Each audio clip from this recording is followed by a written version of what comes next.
حضرت عبداللہ ابن سلام رضی اللہ تعالیٰ عنہ فرماتے ہیں کہ میں یہودیوں کا بہت بڑا عالم تھا. ملنگ شلنگ بندے مطمئن کرنے آسان ہوتے ہیں، عالم فاضل پڑھے لکھے بندے کو کسی بندے کا مطمئن کرنا، متاثر کرنا بڑا مشکل ہوتا ہے. آپ فرماتے ہیں میں نبی کریم علیہ السلام کی بارگاہ میں پہلے دن گیا میں بحث کے ارادے سے، مناظرے کے ارادے سے، چونکہ یہودیوں کا عالم تھا. حضور اونٹنی پر تشریف فرما تھے. اور یارو محنت کر کے جو میک اپ کر کے چہرہ بنایا جاتا ہے اس کے اندر حسن تو کئی دفعہ ہوتا ہے پر جاذبیت نہیں ہوتی. لیکن جس بابے نے کبھی میک اپ نہ کیا ہو لیکن وضو ذرا طریقے سے کرے روز، تو رنگ گورا نہ بھی ہو تو لوگ کئی دفعہ یہ نہیں کہتے رنگ گورا ہے، بلکہ لوگ کہتے ہیں چہرہ نورانی ہے. اب میں اس پر میں کچھ کلام کر سکتا ہوں کہ گورے اور نورانی چہرے میں بھی فرق ہوتا ہے. کچھ چہرے گورے ہوتے ہیں پر نورانی نہیں ہوتے، کچھ گورے نہیں ہوتے پر نورانی بڑے ہوتے، یہ الگ عنوان ہے. تو حضرت عبداللہ ابن سلام رضی اللہ تعالیٰ عنہ فرمانے لگے جب میں گیا تو حضور اونٹنی پر تشریف فرما تھے. کہتے ہیں سادہ وضو، اور میں دیکھ رہا تھا کہ داڑھی مبارک میں کنگھی بھی نہیں ہوئی تھی. سرکار نے سر پہ سادہ سا امامہ باندھا تھا. حضور اونٹنی پر بیٹھے تھے اور جس اونٹنی پر تشریف فرما تھے اس پہ کجاوا بھی کوئی نہیں تھا. لیکن کہتے دو جملے حضور کی زبان سے نکلے، دو جملے، اور میں ان جملوں کا قیدی ہو گیا. میرے محبوب نے فرمایا جو چاہتا ہے کہ اس کی عمر بھی زیادہ ہو، رزق میں بھی برکت ہو. آپ بھی چاہتے ہیں نا عمر بھی زیادہ ہو، رزق میں بھی برکت ہو، تو حضور فرمانے لگے اس کے لیے کرنے کا کام یہ ہے کہ اگر وہ چاہتا ہے عمر زیادہ ہو، رزق میں برکت ہو، تو اپنے رشتہ داروں کے ساتھ اچھا سلوک کرے.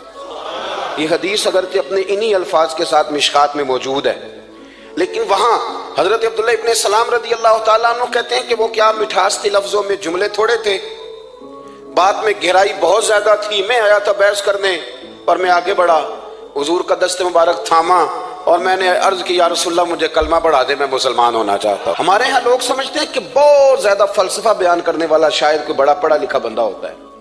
یہ جی نفسیات کا بڑا ماہر ہے جی، اس نے کئی ماسٹر کیے ہوئے ہیں، ایم فل کی ہے، پی ایچ ڈی کی. او خدا کے بندے، نفسیات کا ماہر وہ ہوتا ہے جو سامنے والے کی عقل کے مطابق بات کرنا جانتا ہے.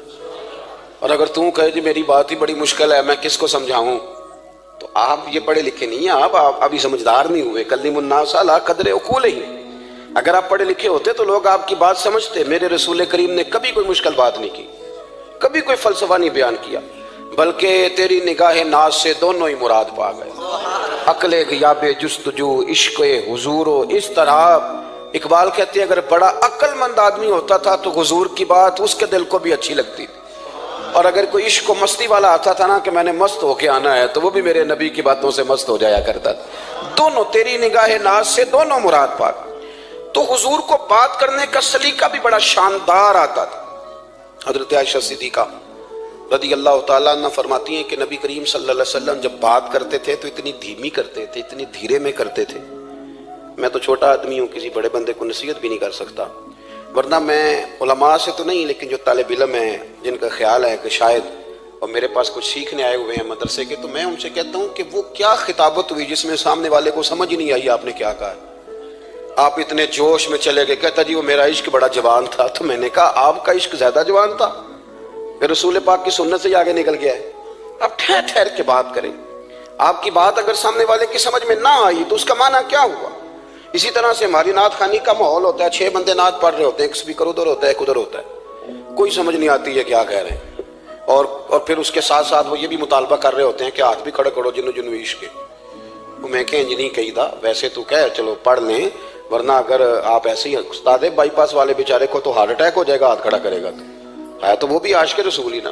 لیکن یہ قسمیں نہ ڈالیں، یہ کوئی طریقہ ہی نہیں ہے، نہ کہیں دین اس کی اجازت دیتا ہے. ہم نے تو یہ سنا ہے کہ صحابہ کہتے ہیں جب اللہ کے حبیب گفتگو کرتے تھے تو ہم یوں بیٹھتے تھے کہ ہمارے سروں پہ پرندے بیٹھے ہو، تو حرکت بھی نہیں کرتے تھے. تو بہرحال جو بات عرض کرنی ہے اس پر غور کریں. جناب عائشہ صدیقہ کہتی ہیں ٹھہر ٹھہر کے بات کرتے آہستہ، اور یہ لفظ آپ کو یاد رکھنا ہے. سیدہ عائشہ صدیقہ کہتی ہیں جب حضور گفتگو کرتے تھے نا تو اگر ہم نبی پاک کے الفاظ کو گننا چاہتے تھے تو گن بھی سکتے تھے، گننا چاہتے تو گن بھی. ایک تو آپ کی جو سادگی ہوگی وہ اصل ہوگی، ملمہ سازی سے نکلے. پہلے ہماری شادیوں پہ دلہا اور دلہن جاتے تھے بیوٹی پارلر، اب سارا خاندان جاتا ہے. اس میں حسن نہیں ہوتا، اس میں بے وقت ہو جاتا ہے آدمی. آپ کو جو رب کریم نے بنایا ہے اس سے زیادہ شاندار آپ کو کوئی بنا سکتا ہے؟ الذی خلقک فسواک فعدلک فی ای صورت ما شاء رکبک، اللہ فرماتے ہیں جو میں نے تیرا چہرہ بنایا ہے نا، یہ میری چاہت ہے، میں نے جیسا چاہا ہے تجھے بنایا ہے، تو مجھے تجھے وہ چہرہ پسند کیوں نہیں جو میرے رب نے بنایا ہے؟ یہ چاہت ہے الذی خلقک کا، جس نے تمہیں پیدا کیا، فسواک فعدلک، پھر ہموار کیا، پھر برابر کیا، اور فی ای صورت ما شاء رکبک، پھر جس صورت میں اس نے چاہا تجھے ترکیب کیا۔ تو پہلی بات، اور دوسری بات گفتگو کریں تو ذرا تھوڑا سا نا موقع دے کسی اور، کچھ لوگ ایسے ہوتے ہیں جن کے پاس آپ بیٹھے ہیں تو بس وہی بولیں گے، آپ نہیں بول سکتے، اب وہی بات کریں، گفتگو کریں، معنی خیز کریں، اتنی باتیں نہ کریں کہ پھر آپ رہ جائیں، کم بات کریں، اور جتنی کریں وہ وزنی کریں، تاکہ آپ کی بات کا ایک خاص حجم ہو، ایک وقار ہو۔ اللہ کے محبوب بات کرتے تو اس بات کے اندر وزن ہوتا، وقار ہوتا۔ ہمارے اصحاب رحمۃ اللہ علیہ ہمیں اکثر حکم دیتے تھے تقریر تھوڑی کرنا، نعت کے 2-3 شعر پڑھنا، تو میں نے ایک دن عرض کی حضور کیوں؟ فرمانے لگے اللہ رسول کی بات کو بے وقت نہ کر دینا کہ لوگ سننا نہ چاہیں اور تم جبرن سناؤ، فرمایا رنگ اس طرح کا ہونا چاہیے کہ لوگوں میں دلچسپی ابھی ہو اور بات ختم ہو جائے، اس کو بے وقت کر دینا ہے کہ زبردستی آپ، تو اچھی گفتگو کریں، معنی خیز سنیں۔ ایک حدیث پاک حضرت ابو بردہ رضی اللہ تعالیٰ، ایک صحابی ہیں، البدایہ والنہایہ میں روایت آپ کو ملے گی، وہ کہتا ہے میرا اپنی بیوی سے اختلاف ہو گیا۔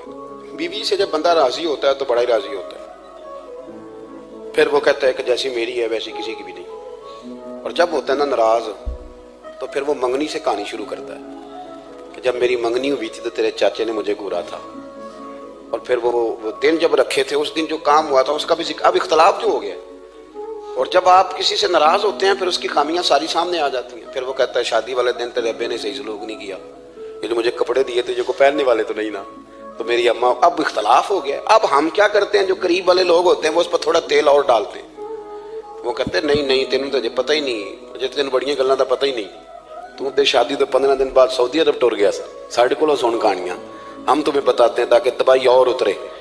اس طرح نہ کریں، آپ ایک آدھ بات کہہ کے چلے جاتے ہیں، ان بیچاروں نے اکٹھے رہنا ہوتا ہے، ان کی زندگی دوزخ بنی رہتی، ان کو قریب کریں۔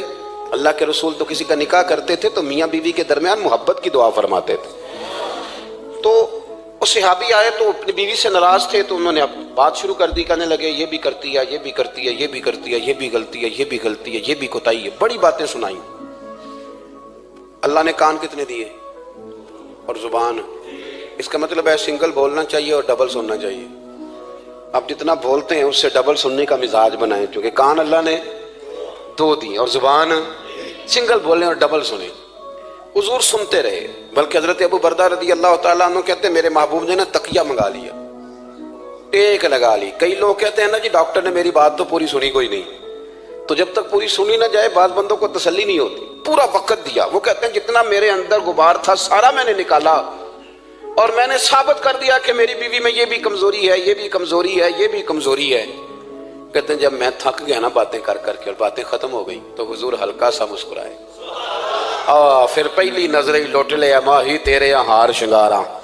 کہتے ہیں حضور ہلکا سا مسکرائے زیر لب اور فرمانے لگے کہ تیری بات ختم ہو گئی ہے تو ایک میں بھی کر لوں؟ تو نبی کریم صلی اللہ تعالیٰ علیہ وسلم فرمانے لگے صرف ایک بات کا جواب دے، صرف ایک، تیرے آگے ہیں یوں دبے لچے فصحا عرب کے بڑے بڑے، کوئی جانے منہ میں زبان نہیں بلکہ جسم میں جان نہیں۔ حضور فرمانے لگے یہ بتا کہ تیری بیوی میں ساریاں خامیاں ہی ہیں کہ کوئی خوبی بھی ہے؟ بھائی اتنا جواب دے دے، زیادہ لمبی چوڑی بات نہیں، تیری بیوی میں ساریاں خامیاں ہیں۔ اللہ جو بندے بناتا ہے نا تو ایسا کوئی بندہ رب کریم نے نہیں بنایا جس کے اندر اللہ نے کوئی خوبی نہ رکھی ہو۔ یہ الگ بات ہے کہ ہماری اپنی اینک پر مٹی پڑی ہوتی ہے اور ہم سامنے والے کا چہرہ صاف کرتے رہتے ہیں، اپنی اینک نہیں صاف کرتے۔ تو حضرت ابو بردہ رضی اللہ تعالیٰ عنہ فرماتے ہیں جب سرکار نے اس شخص سے یہ بات کہی نا کہ کوئی خوبی بھی ہے تیری بیوی میں، تو کہتے ہیں وہ شخص کہتا ہے میری نا بالکل ایک جملے نے سوچ ہی بدل دی ساری۔ یوں سمجھ لے کہ میں اس روڈ پہ چل رہا تھا، میرے نبی پاک نے مجھے اس والے رستے پہ ڈال دیا، بالکل ساری سوچ، یعنی ایک ہی جملہ لیکن ہر چیز بدل دی سرکار نے۔ حضور فرمانے لگے کوئی خوبی بھی ہے؟ کہتے میں تھوڑی دیر چپ رہا، عرض کی یا رسول اللہ صلی اللہ علیہ وسلم آپ حکم کریں۔ تو حضور فرمانے لگے اپنی بیوی سے کبھی بغض نہ رکھو، اگر تمہیں اس کی خامیاں نظر آئیں تو اس بات پر توجہ کرو جو اس کے اندر خوبی ہو۔ کہتے میں نے اٹھ کے عرض کی یا رسول اللہ میری بیوی پردے کی بڑی پابند ہے، میری خوابگاہ میں کوئی دوسرا شخص کبھی پیر بھی نہیں رکھ سکتا۔ تو فرمایا جا پھر گھر جا کے بسا، جو سب سے اعلیٰ خوبی تھی وہ تو اللہ نے تیری بیوی کو عطا کی ہوئی ہے، گھر بسا۔ تو ایک تو سرکار کی ظاہری جو اللہ نے آپ کو حسن و جمال دیا تھا وہ بے مثل تھا، گفتگو کا جو ڈھاب اور سلیقہ دیا تھا وہ بے مثل اور بے مثال تھا، اور پھر جو حضور کی ادائیں تھی نا، کانا خلقہ القرآن۔ حضرت عائشہ صدیقہ کہتی ہیں میرے محبوب کے اخلاق دیکھنے ہو تو قرآن پڑھو، جن اخلاق کا قرآن درس دیتا ہے وہ عملی طور پر سارے مدینے والے محبوب میں پائے جاتے تھے۔ جو سب سے بہترین عادت تھی نا، بہترین ترین عادت، وہ اللہ نے میرے رسول کریم کو عطا فرمائی۔ ہمارا نا اب ایک مزاج بن گیا ہے، ہمارے بعض لوگ بڑے فخر سے بتاتے ہیں کہ جی مسواک سنت ہے، اب تو سائنس بھی مان گئی ہے کہ مسواک کریں گے تو آپ کے وجود کے اندر جو منہ میں فالتو مادے ہوں گے جراثیم وہ مر جائیں گے، اب سائنس بھی مان گئی ہے۔ مجھے کبھی کبھی اس لفظ سے بڑی تکلیف ہوتی ہے، میں کہتا ہوں کہ سائنس اگر نہ مانے تو ہمیں کوئی اس پہ فرق پڑتا ہے؟ نہ مانے سائنس، ہمیں کیا لینا دینا سائنس سے؟ سائنس تو کبھی کچھ کہتی ہے پھر کبھی کچھ اور کہنے لگ جاتی، سائنس کا کیا ہے؟ سائنس کو منوانا ہماری ڈیوٹی۔ اس طرح کا دین نہ بناؤ کہ معاذ اللہ دین کو سائنس کا غلام کر دو۔ سائنس کل بھی رسول اللہ کی غلام تھی، آج بھی میرے نبی پاک کی غلام ہے۔ تو حضور کی جتنی ادائیں ہیں، جتنی، ایک کدو شریف ہے، حضور نے کدو استعمال فرمایا ہے۔ آپ چلے جائیں کسی بھی جگہ پہ، جس بندے کو بہت زیادہ بلڈ پریشر کا مسئلہ ہونا تو اب اس کو ڈاکٹر کہتے ہیں کہ کدو ملے تو اس کو استعمال کراؤ۔ تیزابیت حد درجے اختیار کر جائے اور اندر کا نظام سارا درم برم ہو جائے تو اس کو کدو استعمال کراؤ، اور آپ اس کی خاصیت دیکھ لیں۔ تمام سبزیوں میں سے تحقیق بھی سب سے زیادہ اسی پہ ہوتی ہے۔ میرے رسول پاک کا ایک طریقہ مبارک ہے، اور صحابہ کے اگرچہ سید الطعام گوشت ہے، کانوں کا سردار اسے کہا گیا، لیکن حضرت انس بن مالک رضی اللہ تعالیٰ عنہ فرماتے ہیں کہ درزی نے نبی پاک کی دعوت پکائی تھی، وہ درزی تھا، کپڑے سیتا تھا۔ آپ فرماتے ہیں کہ میں حضور کے ساتھ اس درزی کے گھر گیا تو گوشت اور کدو پکا ہوا تھا۔ فرماتے ہیں اگرچہ سردار گوشت ہی ہے پر نبی کریم نے نا گوشت کے ٹکڑے ہٹا کے نا تو اندر سے کدو نکال کے کھایا۔ حضرت انس بن مالک کہتے ہیں مجھے کدو پسند نہیں تو میں نے کبھی نہیں کھایا تھا، گھر میں ہوتا تو میں جھگڑا کرتا، پر آج حضور کی رغبت دیکھی نا تو کل نہیں پسند تھا پر ابھی مجھے کدو بڑا پسند ہو گیا، مجھے کدو شریف سے پیار ہو گیا۔ جو اعلیٰ ترین چیزیں تھیں وہ نبی پاک نے استعمال فرمائی، اعلیٰ ترین۔ زیتون کی افادیت کبھی کم ہوئی ہے 1400 سالوں میں؟ کبھی کسی نے کہا ہو کہ زیتون استعمال نہ کرو؟ کبھی اس کی افادیت میں؟ یہ امامہ میرے نبی پاک کی سنت ہے، سارے پڑھیے صلی اللہ، حضور کی سنت ہے نا یہ۔ کبھی کوئی بندہ ایسا آپ کو ملا ہو کہ اس نے امامہ باندھا ہو تو کسی نے کہا رہن دے یار تینوں سونا نہیں لگتا؟ بندے سارے سونے سے نہیں نہ ہوندے، میری بات کی سمجھ آ رہی ہے؟ لیکن امامہ کبھی کوئی آپ کو ملے گا ہی نہیں کہ اس بندے کے مزاج کے ساتھ یہ فٹ، یا اس کے چہرے کے ساتھ یہ فٹ۔ اینک آپ لے لیں بازار سے، چھوٹی بھی ملتی ہے بڑی بھی ملتی ہے، کچھ لوگوں کے چہرے پہ کچھ چیزیں نہیں سیٹ ہوتی، فٹ نہیں ہوتی، لیکن یہ سرکار کی چونکہ سنت ہے، اور اس کا اعزاز یہ ہے کہ نبی پاک نے فرمایا جمعے والے دن امامہ باندھ کے آیا کرو، جمعے والے دن امامہ باندھ کے آیا کرو۔ جو لوگ جمعے والے دن امامہ باندھ کے آتے ہیں اللہ کے فرشتے ان پر درود بھیجتے ہیں، لیکن امامہ شریف ہونا چاہیے، اپنی مرضی کا رومال نہ باندھ لیں، کم از کم 3.5 گز ہو، اور ٹوپی کے اوپر باندھا گیا ہو۔ اپنی مرضی کا طریقہ نہیں اختیار کریں، وہ جو شریعت نے حدود بیان کی ہیں اس کے مطابق چلیں۔ میری بات کی سمجھ آ رہی ہے؟ تو جو بات میں نے چھیڑی ہے وہ یہ ہے کہ اللہ کے محبوب رب کریم کی دلیل ہے۔ جتنا کائنات کے اندر حسن کوئی بندہ تلاش کرنا چاہے گا وہ مجبور ہو جائے گا اور اسے دروازہ رسول پہ جانا ہی پڑے گا، اسے نبی پاک کے دروازے پر اسے جانا پڑے۔ ہم کوشش بڑی کرتی ہیں سونے لگنے کی، بڑے بڑے لوگ روپ دھارتے ہیں بیچارے، بڑا کچھ کرتے ہیں، لیکن آپ کو لوگ سونا کہیں گے، نورانی نہیں کہیں گے۔ مجھے بڑی کر لیں، داڑھی روز بنائیں بے شک، لیکن فطرت داڑھی ہے، حسن ناراض ہو گیا۔ اور داڑھی بڑی سمجھدار ہے، کبھی عورت کے منہ پہ نہیں آتی، آتی مرد کے منہ پہ ہے، مرد کے منہ پہ داڑھی آتی۔ چلے میں کوئی بات نہیں کرتا ورنہ میں تو حنفی ہوں، میرے امام صاحب تو اس بندے کی گواہی قبول نہیں کرتے جس نے داڑھی نہ رکھی ہو، وہ کہتے ہیں اس کی شہادت کچہری میں قابل قبول نہیں ہے، وہ تو قبول نہیں کرتے اس کی شہادت کو بھی۔ اب چلیں عوام سے ڈرتے ڈرتے کئی دفعہ کچھ باتیں نہیں بتائی جاتی پر باتیں ہیں تو صحیح نا۔ ایک بندے نے داڑھی مڈائی تھی تو جناب عمر نے مدینے سے بھی نکال دیا تھا۔ انسانوں کانے کوئی کہہ گیا کہ چنگی طرح نیک ہوے گا تاں رکھی تے روٹی ادن کھائی ہاں جدن چنگی طرح نیک ہو جائے گا، اس سے پہلے کیوں کھاتے ہو؟ یہ قسم اٹھاؤ کہ پیسے اس دن پکڑنے ہاتھ میں جس دن چنگی طرح نیک ہونا ہے. کچھ لوگ کہتے ہیں میں اندر سے ٹھیک نہیں. تو اندر سے ٹھیک ہونا تیری ڈیوٹی نہیں، ظاہر ٹھیک کرنا تیری ڈیوٹی ہے، باطن تو رب کریم اپنی رحمت سے درست فرمایا کرتا ہے. تو جو تیرے ذمہ لگایا اللہ نے وہ تو کرنا، جو تیرے اللہ نے. ظاہری صورت سے ہوتا کیا ہے، سنو کیا ہوتا ہے. مولانا رومی نے لکھا ہے حضرت موسیٰ علیہ السلام کے زمانہ مبارکہ میں ایک شخص تھا تو حضرت موسیٰ علیہ السلام کی نقلیں اتارتا تھا. آپ کتنا لمبا کرتا پہنتا تھا، ہاتھ میں چھڑی پکڑتا تھا، تھوڑا غصے سے بولتا تھا، معاذ اللہ نقل اتارتا تھا.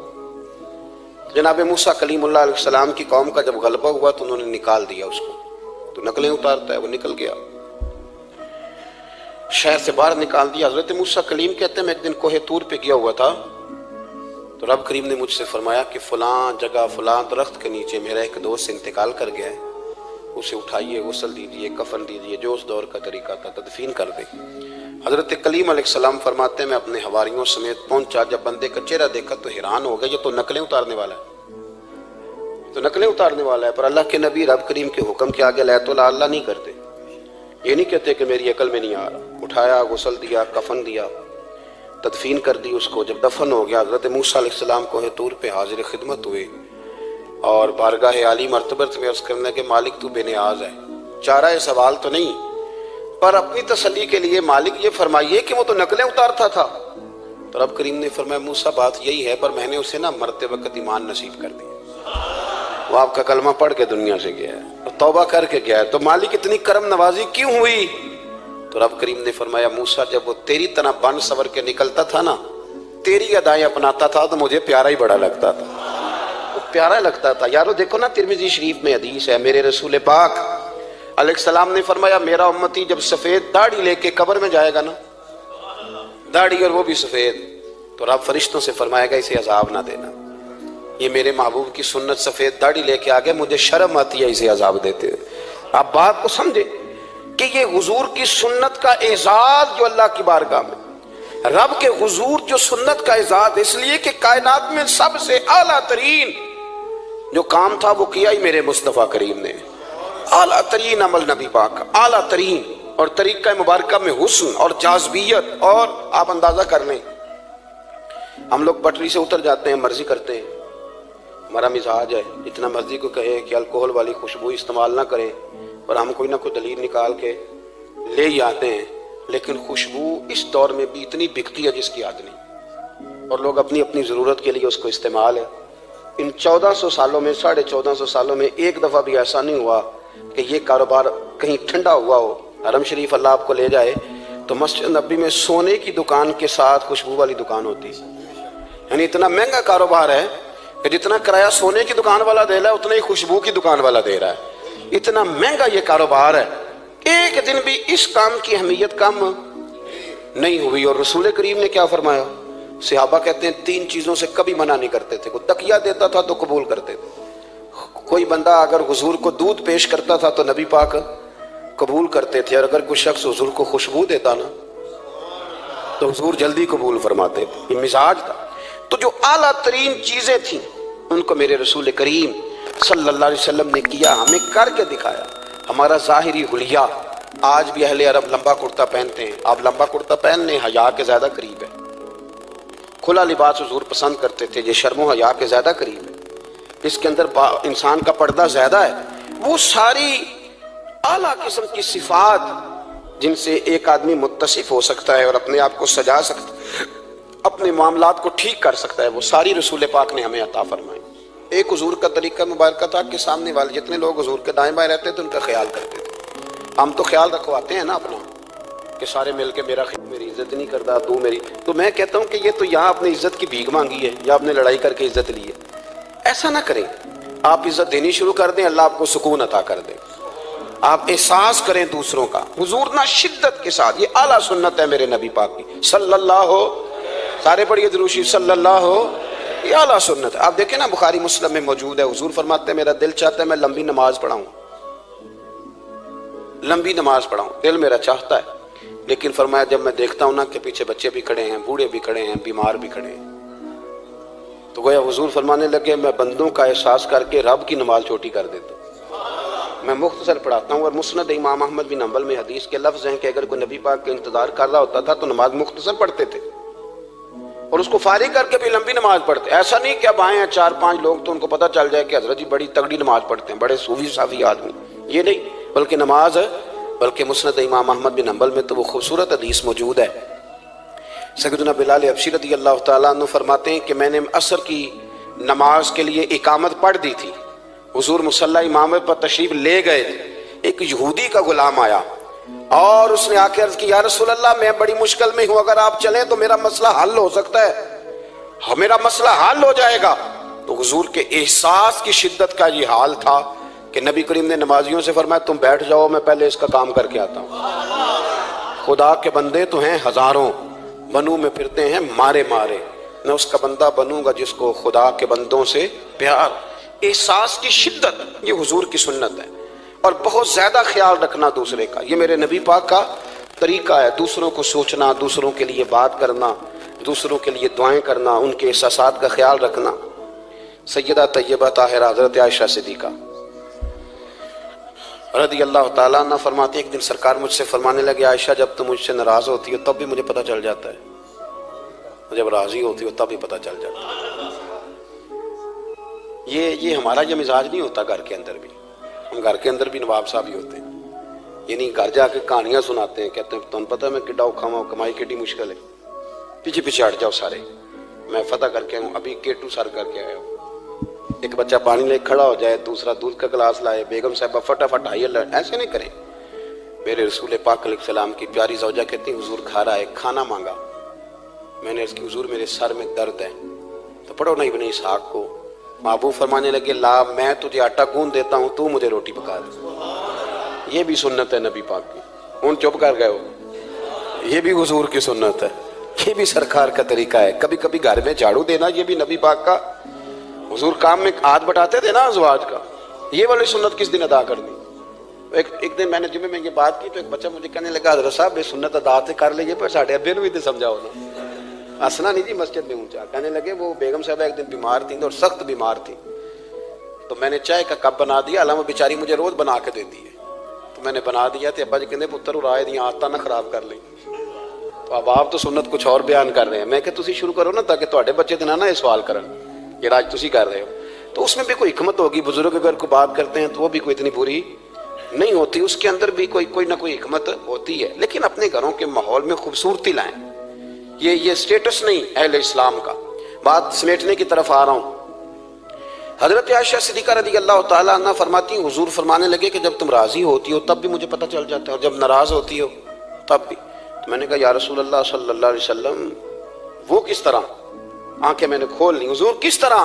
تو دیکھو نبی پاک سامنے والے کے جملوں کا بھی احساس کرتے, خیال کرتے کہ سامنے والا کہاں سے بات کر رہا ہے. اللہ کے محبوب فرمانے لگے تمہیں اگر کبھی قسم کھانی ہو نا, تمہارا مزاج ہے قسم کھانی پڑے اور تم مجھ سے ناراض ہو تو پھر تم کہتی ہو مجھے ابراہیم کے رب کی قسم, اور جب تم راضی ہو اور قسم کھانی پڑے تو کہتی ہو مجھے محمد مصطفیٰ کے رب کی قسم. تو جناب عائشہ کہتی ہیں میں زبان سے ہنس رہی تھی اور آنکھیں میری آنسو برسا رہی. میں نے کہا محبوبہ اتنا خیال کرتے, یہاں تک آپ کو احساس, یہاں تک پتہ ہوتا ہے, یہاں تک میرے رسول کریم علیہ السلام لوگوں کا احساس کرتے, خیال کرتے, شوق پیدا کرتے, وارفتگی ہوتی. کئی دفعہ حضور فرض نماز پڑھ کے گھر چلے جاتے, تھوڑی دیر کے بعد آتے مسجد میں نماز پڑھ لیتے. کئی دفعہ قاضی اعجاز مالکی رحمۃ اللہ علیہ اس کو لکھنے کے بعد اس کی شرح میں فرماتے ہیں اصل بات یہ تھی کہ حضور جب تک مسجد میں رہتے تھے صحابہ ادباً بیٹھے رہتے تھے, تو حضور فرماتے ہیں میں جاؤں گا نہیں تو یہ بھی نہیں جائیں گے. تو سرکار گھر تشریف لے جاتے تاکہ لوگ اپنے اپنے کام میں لگ جائیں, اور پھر حضور واپس آ جاتے. احساس ایک تو اپنی ظاہری وضاحت میں سادگی لائیں.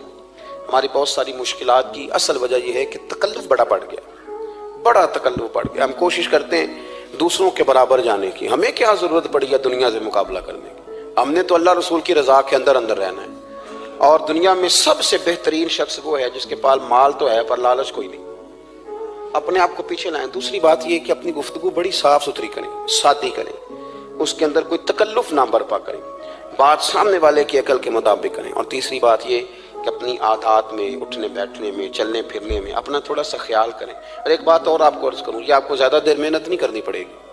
اگر تھوڑا سا وقت آپ اپنے آپ کو دے دینا, اقبال کہتے ہیں اپنے من میں ڈوب کر باجا سراغ زندگی، چل تو اگر میرا نہیں بنتا نہ بن، اپنا تو بن، اپنا تو بن، تھوڑا ہی اپنے اوپر بھی تو محنت کر لے کہ ساری زندگی دوسروں کی اصلاح کرتے رہنا۔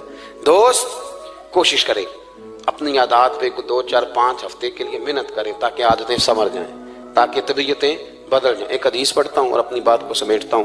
میرے رسول کریم صلی اللہ تعالی علیہ وآلہ وسلم نے فرمایا کہ اگر اللہ اخلاق کو چہرہ دیتا نا، یہ جو عادات ہوتی ہیں، اور عادات سے مراد صرف میٹھا بولنا نہیں بلکہ لالچ نہ کرنا بھی خلق ہے، تھوڑے پہ راضی رہنا بھی خلق ہے، سچ بولنا بھی خلق ہے، غیبت سے بچنا بھی اصل اخلاق یہ ہے۔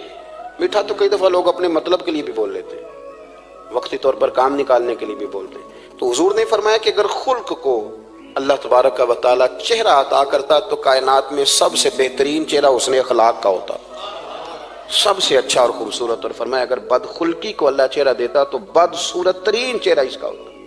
اس کا کیا معنی ہوا کہ اگر ہمارا کردار اچھا ہے، سوچ اچھی ہے، لوگوں کے بارے میں نظریہ اچھا ہے، احساس ہے، تو پھر ہمارے اندر دنیا کا سب سے خوبصورت انسان موجود ہے۔ لیکن اگر ہمیں اپنی ذات کے علاوہ شاید نظر ہی کوئی نہیں آتی، ہم خود غرض ہیں، جھوٹ بولتے ہیں، غیبت کرتے ہیں، بد نگاہی کرتے ہیں، لوگوں کے بارے میں بدگمانی کرتے ہیں، کسی کو حقیر سمجھتے ہیں، ذات پات کے چنگل میں الجھے ہوئے، تو پھر ہمارے اندر ایک بدصورت ترین شخص بیٹھا ہے۔ جتنی مرضی کنگھی کریں، جتنا مرضی آپ اپنے آپ کو سنواریں، اندر کی بدصورتیاں جا سکتی نہیں۔